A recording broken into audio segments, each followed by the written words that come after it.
दोस्तों ये आज हमारे पास एक हैंडसेट है जो कि आपका ओप्पो का मॉडल है आपका A52। ठीक है, इसमें जो सीपीयू लगा है वो आपका है 6125, इसमें सीपीयू लगा हुआ है। ये फ़ोन हमारा कंप्लीट डेड है। तो डेड फ़ोन को कैसे चेक करते हैं, आप लोग स्टेप बाय स्टेप कैसे समझेंगे।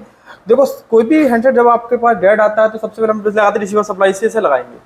जब हमने इसे डीसी पावर सप्लाई से कनेक्ट किया है तो ये जो ऑनली रीडिंग ले रहा है वो केवल इसका रीडिंग है ये 100+, जैसे कि आपका 100 में यहाँ पर जाता है 136। इतना रीडिंग लेने के बाद ये 0 हो रहा है। तो हमको देखना है कि एक्चुअली इसमें प्रॉब्लम क्या है। तो हम सबसे पहले इसके चेक करेंगे कि इसमें बक वोल्टेज बन रहा है कि नहीं बन रहा। अगर हमारा बक वोल्टेज स्टेबल बन रहा होगा तब हम सीपीयू की तरफ काम करेंगे। ठीक है, तो देख लेते हैं कि इस सेट में क्या प्रॉब्लम हो सकता है। दोस्तों यदि आप भी आना चाहते हैं हमारे इंस्टीट्यूट आगरा में तो आप अपनी सीट को बुक कर सकते हैं। हमारा हर महीने की 10 तारीख से क्लास स्टार्ट होता है, तो अगले महीने की 10 तारीख के लिए अपनी सीट को बुक कर सकते हैं। यदि आपको ऑनलाइन क्लास सीखना है तो ऑनलाइन क्लास भी हमारा कोर्स होता है, उसका जो फीस है केवल 6000 है। 6 कम फीस में भी आप अच्छी तरह से फोल्ड पेंडिंग सीख सकते हो। देख लेते हैं कि जो हमारे पास ओप्पो A51 है 52 है, इसमें प्रॉब्लम क्या है, जो कि डीसी पावर सप्लाई में आपका ये 100+ रीडिंग लेकर छोड़ने पर 0 हो रहा है। तो देख लेते हैं। ठीक, तो यहाँ पर जो हैंडसेट है उससे हम चेक करेंगे, जो कि आपका ओप्पो A52 है, जिसमें प्रॉब्लम है कि डीसी पावर सप्लाई में ये आपका 100+ रीडिंग लेकर छोड़ने पर 0 हो रहा है।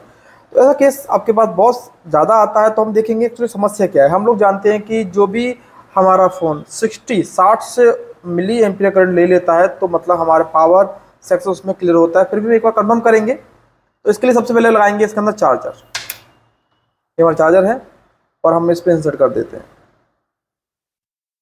तो यहाँ पर हमने चार्जर इंसर्ट कर दिया है और हम चेक करेंगे कि हमारे जो बक वोल्टेज वो स्टेबल है कि नहीं। तो यहाँ पर जो आईसी लगा है वो 6125 है आपका, जो कि इसका सीपीयू भी सेम नाम से 6125 इसका सीपीयू भी है। तो हम एक बार देखेंगे वोल्टेज स्टेबल है कि नहीं। वो यहाँ पर आपका 0.9 स्टेबल है। देखो 0.8 ये भी स्टेबल आ रहा है आपका, और आपका ये 0.8 ये भी स्टेबल है आपका वोल्टेज, और हमारा 0.8 ये भी स्टेबल है। मतलब कि और देख लेते हैं एलडीएस वोल्टेज बन रहा है कि नहीं। यहाँ पर देखो 1.8 ये भी एलडीएस वोल्टेज बन रहा है। मतलब कि देखो हमें ज़्यादातर इसमें दो चीज़ देखना पड़ता है, कोयल के वोल्टेज स्टेबल है और एलडीएस का कोई एक वोल्टेज स्टेबल है तो हम कह सकते हैं पावर आईसी मेरा वर्किंग कंडीशन में है। तो इसमें हमारा पावर आईसी वर्किंग है।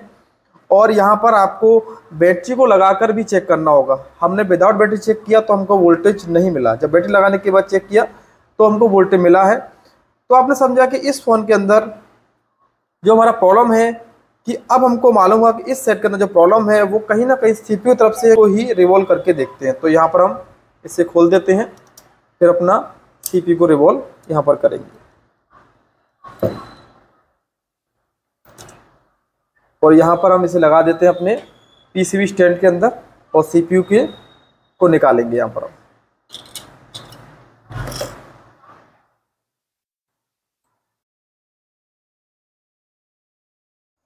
तो यहाँ पर हमारे सभी वोल्टेज स्टेबल मिला है हमको, और देख सकते हैं ये सीपीयू का नंबर आपका 6125 जो कि क्वालकॉम कंपनी का सीपीयू है। अब हम इसको रिवॉल्व करेंगे क्योंकि हमको यहाँ पर हमने चेक किया हमारा सेट पोर्ट नहीं बना रहा है, वोल्टेज सारे स्टेबल हैं हमारे पावर आईसी के। तो कहीं ना कहीं हमारा सीपीयू ड्राई हो गया है। तो सबसे पहले हम इसका ग्लू कटिंग करेंगे। ग्लू कटिंग करने के लिए हीट हम लोग लेते हैं जो हमारे एसएमडी है DW+ वाला, उसमें आप 280 ले सकते हैं। उसके लिए हम यहाँ पर जो ब्लेड लेंगे वो बिल्कुल शार्प लेंगे और ब्लेड को आपको बहुत सावधानी चलाना है। आप बिल्कुल ब्लेड को गड़ा के नहीं चलाएंगे, मतलब कि आपको उसको ज़्यादा फ्रेश नहीं करना है। और जिस साइड आप ग्लू कटिंग करें उस साइड ही आपको हीट को रखना है। ठीक है, तो यहाँ पर हमने जो पीसीबी स्टैंड लिया है वो बिल्कुल नॉर्मल पीसीबी स्टैंड है जो कि आप लोगों के पास होता है। तो हम सारे जितना भी टूल्स होता है वो हम लो बजट का टूल लेते हैं जिससे कि आप लोग ही अफोर्ड कर सकें और आप भी अच्छा काम कर पाएंगे। तो हम अब सीपीयू को निकालेंगे। ग्लू कटिंग होने के बाद सीपीयू को निकालने के लिए यहाँ पर हम लेंगे 350 हीट। एयर आप यहाँ पर ले सकते हैं 1.2 ले सकते हैं। और आप ध्यान देंगे जिस साइड आपको लगे कि यहाँ पर हमारा जगह है, मतलब कि स्क्रैपर डालने के लिए यहाँ पर आपको जगह दिख रहा है, तो आप उसी टाइप से स्क्रैपर को लगाएं। ठीक है, हम उसी टाइप से स्क्रैपर को लगाते हैं जिस साइड हमको जगह दिखता है। तो यहाँ पर देखो यहाँ पर हमारा ये इस साइड देखेंगे, इस साइड हमको थोड़ा सा जगह दिख रहा है, तो कोशिश करेंगे यहीं से डालने का, क्योंकि सब जगह तो हमारा कंपोनेंट लगा हुआ है। अगर कंपोनेंट लगा है तो आप वहाँ से कंपोनेंट को पहले निकाल लें, जैसे जगह हो जाएगा, फिर सीपीयू के अंदर स्क्रैपर डालने में आसानी होगी। अगर उसके ऊपर से डाल रहे हैं तो आपसे कभी कभी गलती होता है कि स्क्रैपर से हल्का सा कोई भी कंपोनेंट टेढ़ा मेढ़ा हो जाता है, तो उसे आप बाद में सेट कर लें। तो हम यहाँ से देखो हमारा स्क्रैपर अंदर जा रहा है, हल्का सा बेंड करेंगे। बेंड इसलिए करते हैं कि सीपीयू जितना हमारा लूज हो गया है, मतलब जितना बॉल उसका छूट गया है वो छूट जाए। आपको यहाँ पर एक साथ नहीं करना है, नहीं तो दिक्कत होगी, आपका ट्रैक टूट सकता है। देखो बिल्कुल जिस साइड आप वहाँ से बेंड करें तो ध्यान दें कि आपको उसी साइड ही हीट को लगाए रखना है। अगर आपसे कोई कंपोनेंट मिस होता है तो पहले आप फोटो को खींच लें। तो कोई भी ऐसे काम कर रहे हैं तो सबसे पहले आप फ़ोटो खींच लें। फ़ोटो खींचने से ये है कि आपको मालूम होता है कि हाँ कि ये कंपोनेंट मेरा यहाँ पर लगा हुआ था, ठीक है। क्योंकि आपके पास अगर उसका डायग्राम नहीं है तो दिक्कत हो जाएगी, इसीलिए आप पहले फ़ोटो खींच लिया करें। तो हम इस साइड देखेंगे, हमने साइड चेंज किया है तो यहाँ पर थोड़ा सा हमें गैप दिखा है, तो हम यहाँ से एक बार निकालेंगे। तो सेम करेंगे, यहाँ पर हम अपना लगाएंगे स्क्रैपर, हल्का सा बेंड करने की कोशिश करेंगे। जब तक आपका स्क्रैपर अंदर ना जाए आप ज़बरदस्ती नहीं करेंगे। और देखो आपका कुछ मिनटों के अंदर हमारा सीपीयू निकल जाए। तो यहाँ पर जो सीपीयू को निकालने का, ब्लैक पिस्टन निकालने का टाइम लगता है वो 3 मिनट के अंदर किसी भी प्रकार का सीपीयू आपका निकल जाएगा। मैक्सिमम 3 मिनट काफ़ी होता है किसी भी सीपीयू को निकालने के लिए।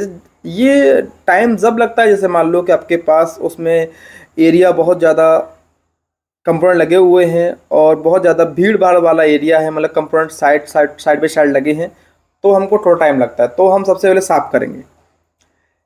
क्लीनिंग का प्रोसेस वही रहता है, क्योंकि हम लोग यहाँ पर चाहे तो आप पीपीडी यूज कर लो, चाहे अपना ये वायर यूज कर लो।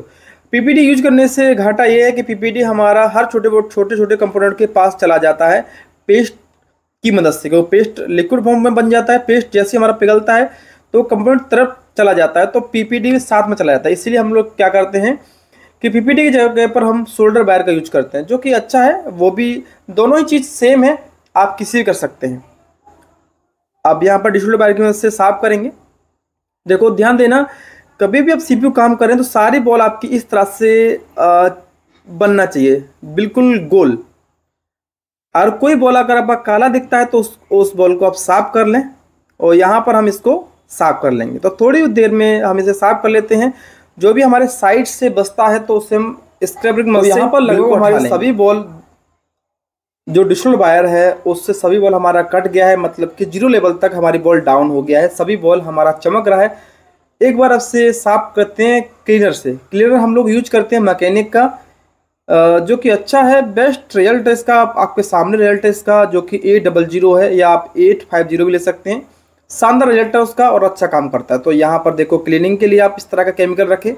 आईसी रोल के लिए आप पेट्रोल सही से काम नहीं करता है, उसके लिए आप केमिकल का यूज करें। अगर आपका इस तरह से देखो, ये ऐसा इस तरह से कंपोनेंट आपका क्यों मिलता है, इसका रीज़न है कि जब आप आयरन की मदद से सोल्डर वायर जब आप अपने पीसीबी पर अप्लाई करते हैं तो वहाँ पर भी हमारा सोल्डर वायर चला जाता है।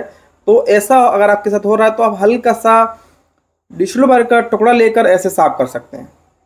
यहाँ से देखो सब पर हमारा पोल अलग अलग हो गया है और सभी कंपोनेंट हमारे अलग अलग दिख रहा है। तो ये आपका हार्डवेयर में आता है। अगर आपका हार्डवेयर अच्छा है, मतलब हार्डवेयर का मतलब होता है कि आपका क्लीनिंग, साफ सफाई अगर आपका अच्छा है तो आप आईसी का काम बहुत अच्छी तरह से कर सकते हैं। तो यहाँ पर हमारा लगभग पीसीबी क्लीन हो चुका है। अब हमको इसके बाद फाइनल टच देते हैं।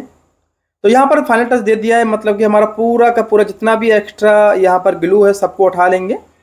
ब्लैक पीस जहाँ भी आपको दिख रहा है, अगर हल्का कहीं भी अगर दिख रहा है तो आप ऐसे जिससे हम ग्लू कटिंग करते हैं उस ब्लेड से इस तरह से उसे साफ कर सकते हैं। ये सिंपल प्रोसेस है। ये प्रोसेस आप भी यूज करेंगे तो आपको 100% रिजल्ट मिलना ही मिलना है। अब हम इसका सीपीयू को करेंगे। तो यहाँ पर हमारे पास इसका सीपीयू है, ठीक है। अब सीपीयू को साफ करने का सेम प्रोसेस रहेगा वही जो हम अपने पीसीबी को साफ करने का प्रोसेस था। तो हम यहाँ पर वही यूज करेंगे, अपना डिशोल्डर वायर।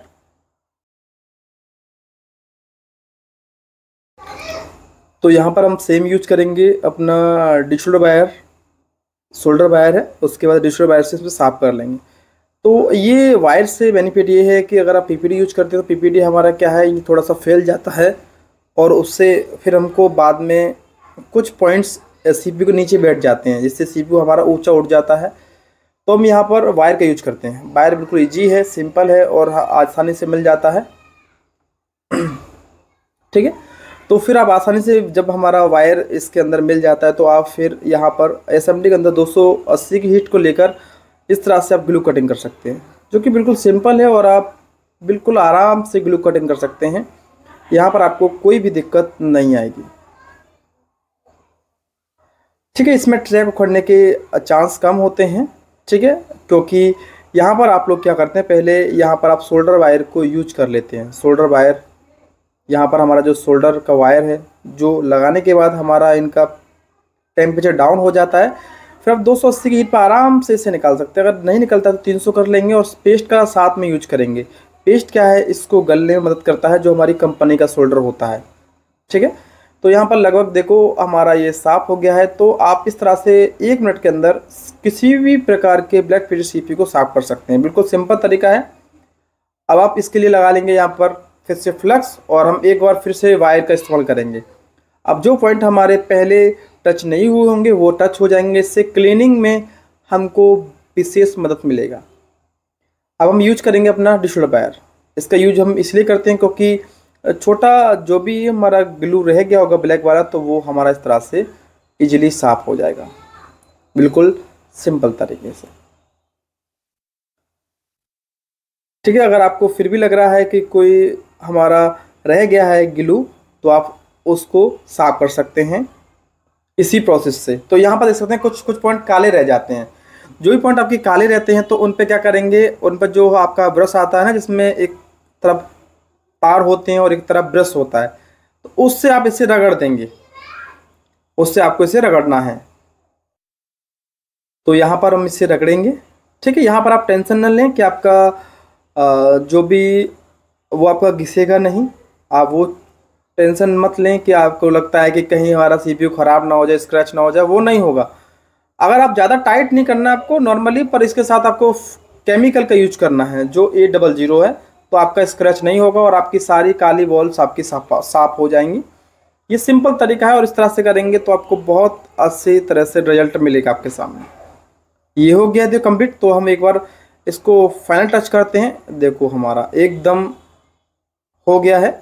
बाकी अगर आपका थोड़ा सा ग्लू अगर रहता है तो उसे आप साफ कर लें। इसके बाद हम इसे रिवॉल्व करके फिर बोर्ड में लगाएंगे। देखते हैं कि सेट हमारा फिर चालू होता है कि नहीं।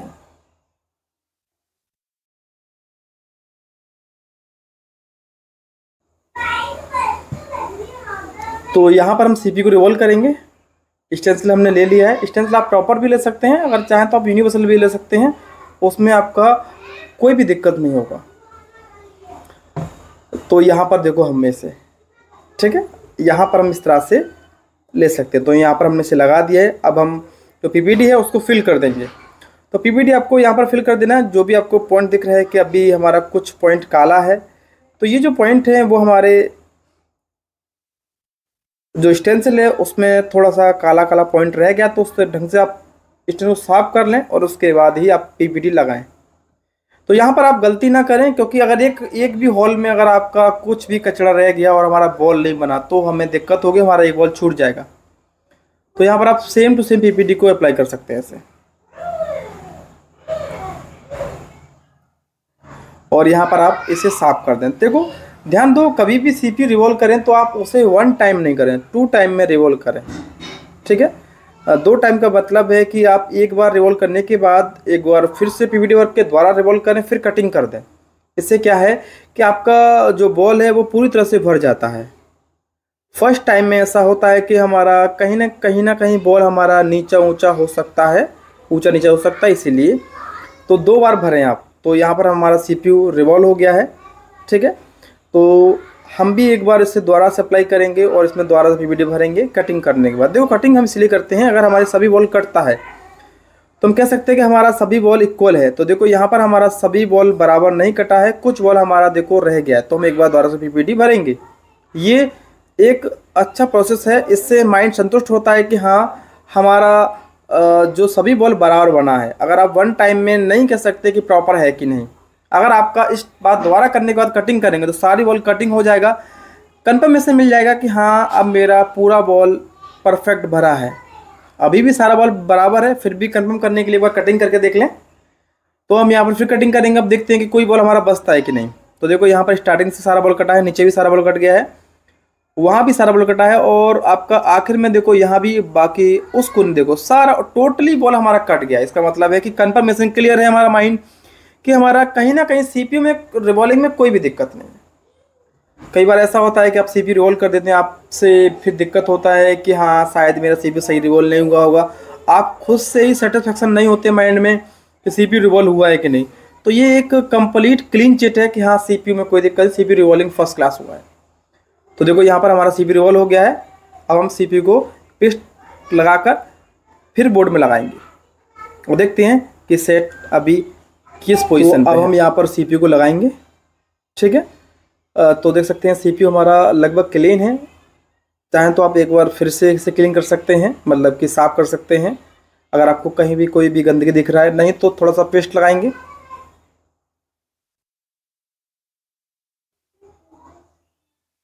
और यहाँ पर हम अपना सीपीयू का नोच पॉइंट देखकर सीपीयू को बिठा देंगे। यहाँ पर चाहे तो आप पॉइंट्स भी देखकर बिठा सकते हैं। तो यहाँ पर हमने अपने सीपीयू को बिठा दिया है, और बिठाने के लिए हम हीट लेंगे। यहाँ पर सीपीयू को लगाने के लिए हीट आप 340 ले सकते हैं, जो कि पर्याप्त है। 340 की हीट पर भी आपका सीपीयू आराम से लग जाएगा। और एयर तो आप 1.5 ले लें, ठीक है। तो 1.5 में भी आपका आराम से सीपीयू लग जाएगा। ऐसा नहीं है कि सीपीयू को लेकर आप हीट ज़्यादा लेंगे, इतनी हीट पर आपका आराम से सीपीयू लग जाएगा। तो यहाँ पर हम एक बार सीपीयू को लगा लेते हैं, ठीक है। यहाँ पर हमने हल्का सा अपनी जो यूएफएस है उसको कवर कर लिया है एमएमसी से, जिससे इसको हीट ना जाए। बाकी इतनी हीट पर कुछ होता नहीं है, ठीक है। फिर भी अगर हमारा ड्राई हो गया तो हमको एक बार इसकी एमएमसी को भी करना पड़ सकता है रिवॉल्व, जो कि हमारा यूएफएस लगा हुआ है। तो एक बार आप उसके ऊपर आईसी लगा लें या कोई भी टेप लगा सकते हैं, ठीक है। तो यहाँ पर हल्का सा हम फ्लक्स लाएंगे। जब तक हमारा सीपीयू कब लग जाता है, सीपीयू हमारा, जैसे आपका कई सवाल होता है सीपीयू कब लगेगा, सीपीयू हमारा जब लगेगा जब हमारा सीपीयू के चारों साइड से पेस्ट बाहर निकलने लग जाए, तो समझो सीपीयू आपका लग गया, ठीक है। तो यहाँ पर हमारा सीपीयू लग गया, और हम चेक करेंगे कि अभी रिजल्ट क्या होता है। थोड़ा ठंडा होने दो बोर्ड को। तो यहाँ पर हमने इसका सीपीयू लगा दिया है, ठीक है। आप सेट चालू करके देखेंगे सेट चालू होता है कि नहीं, ठीक है। इसमें जो प्रॉब्लम था वो आपका था कि ये आपका डीसी मशीन में 100 रीडिंग लेकर 0 हो रहा था। तो हम एक बार इसे पैक कर देते हैं।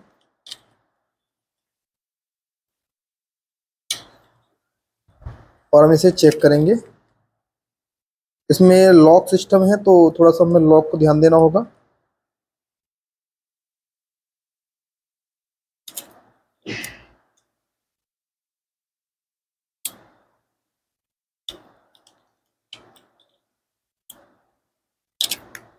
ये आपका सेट हो गया है, ठीक है। इसका हमने सीपीयू रिवॉल्व किया है। अभी आपका कोई भी डिजिटल सप्लाई में रीडिंग 60 से प्लस जाता है तो हमारा पावर आईसी ओके काम कर रहा है। तो हम एक बार सेट को चालू करके देखेंगे सेट चालू होता है कि नहीं। तो यहाँ पर पावर की बेस किया है, और यहाँ पर देख सकते हैं कि सेट हमारा चालू हो गया। तो यहाँ पर देखो हमारा सेट चालू हो गया है, जिसका हमने सीपीयू रिवॉल्व किया है। तो आप भी इस तरह से सेट को रिपेयर कर सकते हैं, जिसमें फॉल्ट अगर आपका है डिजिटल सप्लाई से, अगर आपका रीडिंग ले रहा है 100 और छोड़ने पर 0 हो रहा है, तो हमेशा समझना कि जो पावर सेक्शन आपका होता है वो क्लियर होता है। पावर सेक्शन का अगर वोल्टेज चेक करेंगे तो इसके लिए आप बैटरी और चार्जर दोनों लगाएंगे, तो आप इस कॉइल के वोल्टेज आपको मिलना चाहिए स्टेबल। अगर स्टेबल आपको वोल्टेज मिलता है तो समझो आपकी पावर सेक्शन ओके है। उसके बाद हमने इस सेट को चेक किया तो इसमें पोर्ट नहीं बना रहा था, तो हमने इसका सीपीयू रिवॉल्व किया और आपके सामने रिजल्ट है, सेट हमारा चालू हो गया, जो कि बहुत ज़्यादा हार्ड टेस्टेड इसका सीपीयू था, ठीक है। किसी और वीडियो जब तक के लिए नमस्कार।